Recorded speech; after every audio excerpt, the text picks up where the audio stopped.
What if the worst injustice you ever faced was the doorway to changing someone's entire future? Picture this. Paul and Silas were traveling through the city of Philippi, spreading hope, telling people about Jesus.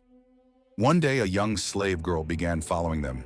She had a spirit that gave her the power to tell the future, but it was controlling her, and her masters were using her for money.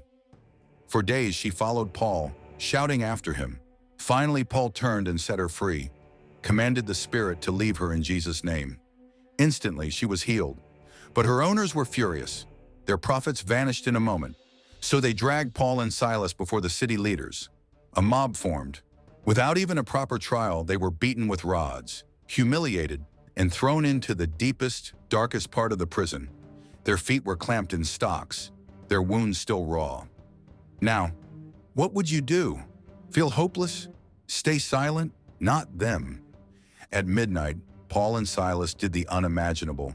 They sang, worship filled the prison air, and then the ground began to shake. A violent earthquake rocked the foundations.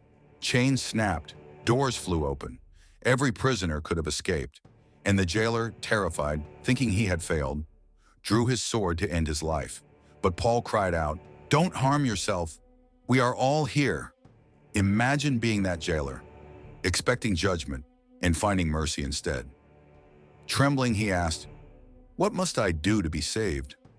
And right there, in the ruins of a prison, Paul and Silas told him about Jesus.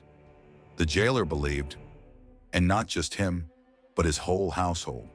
He washed their wounds, he fed them, and he was baptized that very night. The next day, when the city leaders realized they had illegally beaten and imprisoned Roman citizens, they were terrified. They begged Paul and Silas to leave peacefully, but by then, the damage was done. A miracle had already rewritten lives.